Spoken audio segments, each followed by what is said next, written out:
Hi guys, we're trying to show support for our friend Brandon. Can we get Let's Go Brandon for YouTube? Yeah, let's go, Brandon. Let's Go Brandon is the new phrase of saying F Joe Biden. So we're trying to create college legacy to say. Let's go, Brandon. Yeah, of course. I'm totally down, dude. Like, look at the economy, look at inflation. Yeah, like, definitely let's go, Brandon. Our country, unfortunately, is not going down the right path, and it's because of Brandon, you know. I know, it's not because of Brandon. That's the issue. I don't even know who Brandon is. You heard the story of how this came about, though. Let's Go Brandon. Basically, what was the name of the Brandon Brown, race car driver. Driver Brandon Brown? The crowd was saying F Joe Biden in the background, and the reporter was trying to cover it up. So she said, Yep. "Look, Brandon, they're supporting you. They're all Yeah. cheering. Let's go, Brandon." Really, they're all saying F Joe Biden. Yeah, and it's something that we see from the media all the time, you know, twisting everyone's word and pushing a narrative for the American people that it's not right, you know.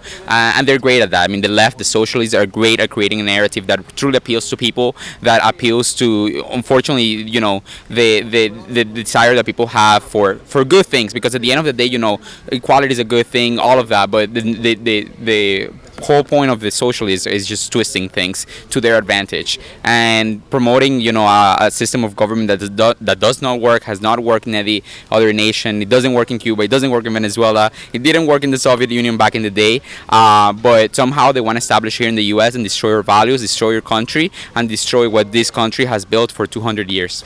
You're very knowledgeable. What are you studying? I study international relations and political science, and I think my knowledge, you know, comes from the fact that I live in Miami, where we're mostly Cubans here. I'm not Cuban, I'm Colombian, but the Cubans, you know, they fled communism. They're still fleeing communism, and right next door in Colombia we have Venezuela, who went down, you know, down south because of communism, and they are now experiencing. They went from being one of the richest countries with their oil to now having, you know, poverty, hunger, not having any opportunities, and literally crossing with the border to Colombia, to where we have a capitalist system that is able to provide them with food, with shelter, with education.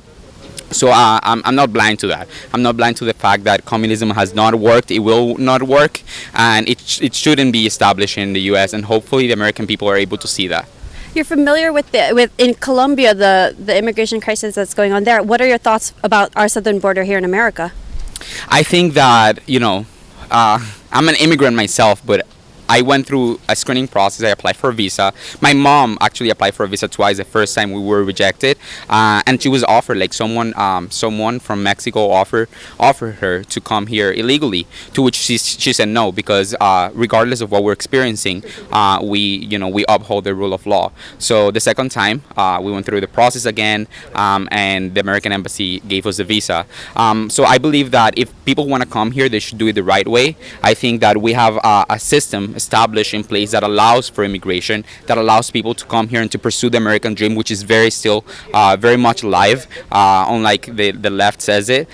They say that it's not alive. I believe the American dream is still alive. So if people want to come here, they should come here, but they should also respect our laws. There's a right process, the same way that if I go to Mexico, I have to respect Mexican laws, or I go to Colombia, I have to respect the laws of Colombia. I think being a great American, if they want to be an American, because I'm guessing if they're coming here to be an American, if they want to be a good American, it starts with respecting our laws and our Constitution. So I think that's what they should do. They should follow legality. I'm also first generation American. My family is immigrants as well from the Philippines and also from Poland. My father's a communist refugee coming to America. Do you feel that the immigrants are coming through an illegal, not that there's a process with illegal immigration, but coming through illegally, is that going to have an impact to those who are going through the legal process? Of course, it does have an impact of those who are going through the legal process, because first of all, it's not fair. It's not fair that we are, like my family who follow the right path, the people who are coming here illegally can skip that step, which is totally against the law. But it does have a impact on us, because it's create this.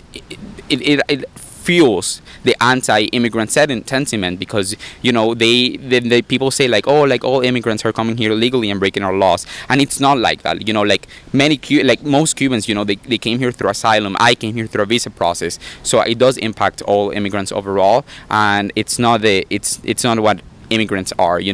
I would say that most immigrants who are here in America, it's because they love the country and they respect our laws. So I think it is disgraceful that because of a few, we have all this reputation of like, we want to come here and live of the country and do whatever we want, and that's not the case.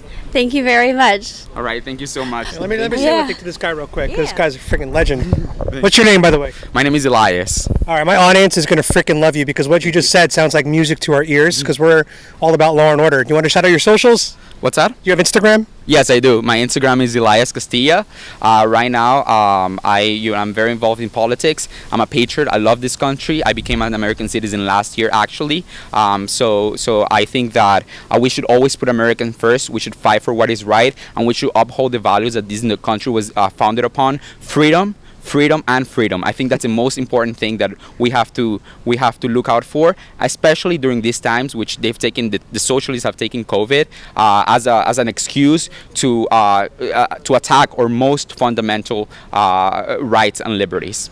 Well, I just want to shake your hand and say that we need more Americans like you. Thank you so People much. that love the country. Yes, I love this country, and God bless America, and God bless all Americans, and may God continue blessing America forever. Thank you. And as a bonus, God bless Trump.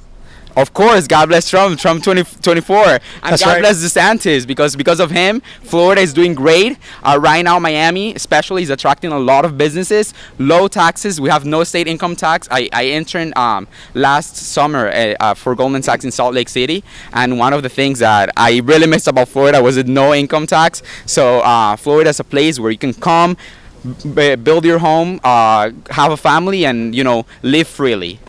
Well said. Let's get a group. Let's go, Brandon, guys. Okay. 1, 2, 3. Let's go, Brandon! Awesome. Thank you. Thank you so much.